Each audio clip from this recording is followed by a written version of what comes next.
ये शंकु है जिसको कोन इंग्लिश में बोलते हैं, ठीक है। अभी स्पेयर पढ़ा रहे थे उसको काट दिए। उसका मैं बताने का मेन रीज़न ये था पढ़ाने का पहले इसको कि कल ही अभी हमने सिलेंडर पढ़ाया है, ठीक है। कल या परसों जो भी सिलेंडर आप लोगों ने पढ़ लिया है इसके पहले। तो ध्यान ये देना है, जैसे मान लीजिए ये सिलेंडर है, ठीक, बना रहे हैं, देखिए इधर, चलो देखो इधर,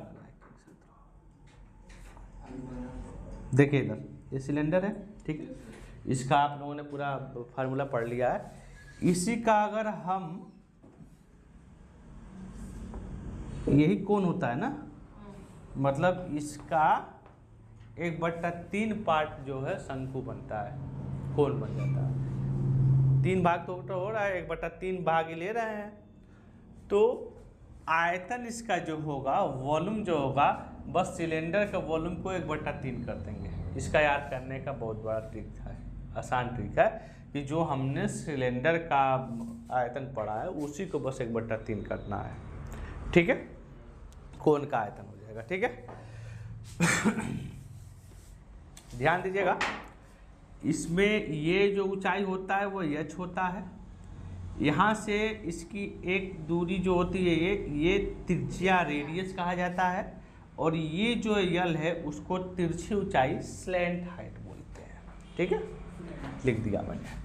अब इसका वक्र पृष्ठ, अब वक्र पृष्ठ ध्यान से देखिए तो 1/2 गुणे आधार का परिमाप गुणे तिरछी ऊंचाई। तो अगर कोण को थोड़ा से ध्यान से दीजिए, देखिए तो ट्रायंगल को ऐसे मोड़ने से बन जाता है। ट्रायंगल का शेप को अगर मोड़ेंगे तो क्या बनेगा, कोण ही बनेगा, ठीक है। और त्रिभुज का क्षेत्रफल आपने पढ़ा है 1/2 आधार गुणे ऊंचाई। तो फार्मूला वही है, 1/2 गुणे आधार का परिमाप गुणे ऊंचाई। तो यहाँ ऊंचाई सीधा नहीं रहता है, यहाँ तिरछी ऊंचाई लेंगे, ठीक है, इसलिए यल, ठीक है, स्लैंट हाइट ले लेंगे उसको, ठीक है। 1/2 गुणे बेस का पैरामीटर एंड स्लैंट हाइट। तो बेस में सर्कल है, सर्कल का परिमाप 2πr और प्लस स्लैंट हाइट यल होता है। तो ये हमको 2 से 2 कट जाएगा, ये 2 से 2 कट गया ना, मिला क्या, πrl मिला। यही हमारा क्या है, कर्व सरफेस एरिया, जिसको हम लोग शॉर्ट फॉर्म में CS से भी बोलते हैं, ठीक है। कर्व सरफेस एरिया आप कौन, πrl। अब संपूर्ण पृष्ठ का क्षेत्रफल टोटल सरफेस एरिया, तो CS से तो रहेगा, अब plus πr square. πr square मतलब नीचे का सर्कल का स्क्वायर एरिया हो जाएगा ना।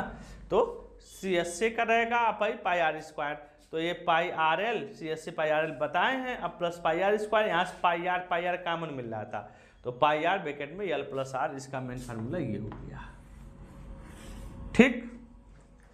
अब आया तिरछी ऊंचाई। तिरछी ऊंचाई जिसको हम लोग स्लैंट हाइट बोलेंगे, इसको निकालने के लिए l को बोलते हैं l square equal to r square plus h square.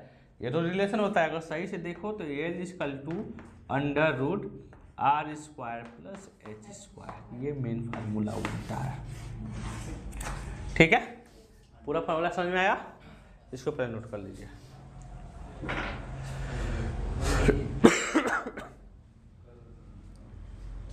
4 metre तथा उसका व्यास 6 मीटर है। शंकु की तिरछी ऊंचाई, ध्यान दो इधर,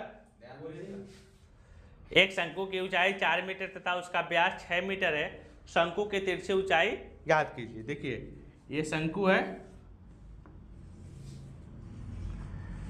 ये पूरा इसका व्यास दिया है कितना, 4 मीटर, मतलब डायमीटर दे दिया है, और तिरछी ऊंचाई दिया है जी, नहीं व्यास उसका 6 मीटर दिया है ना, व्यास 6 है, ऊंचाई 4 है। अच्छा हाँ ठीक है, व्यास 6 है और ऊंचाई 4 मीटर है। कह रहा तिरछी ऊंचाई यल निकालना है। पाइथागोरस यल का फार्मूला नहीं पढ़ाए हैं, r square plus h square, ये तिरछी ऊंचाई होता है स्लैंट हाइट, ठीक है। तो एल इक्वल टू है सांद्रो आर, तो देखो डायमीटर 6 है तो आर उसका क्या हो जाएगा, आधा होता है ना, आर जो होता है d/2 होता है, मतलब डायमीटर अगर 6 है तो ये 3 हो जाएगा रेडियस, तो 3 का स्क्वायर अब प्लस हाइट 4 है तो 4 का स्क्वायर, मतलब ये हो जाएगा 9 अब प्लस 16 मतलब 25, बाहर निकालोगे तो 5 हो जाएगा, 5 मीटर है ना, 5 मीटर इसका क्या हो जाएगा, स्लैंट हाइट हो जाएगा, ठीक है कर दीजिए।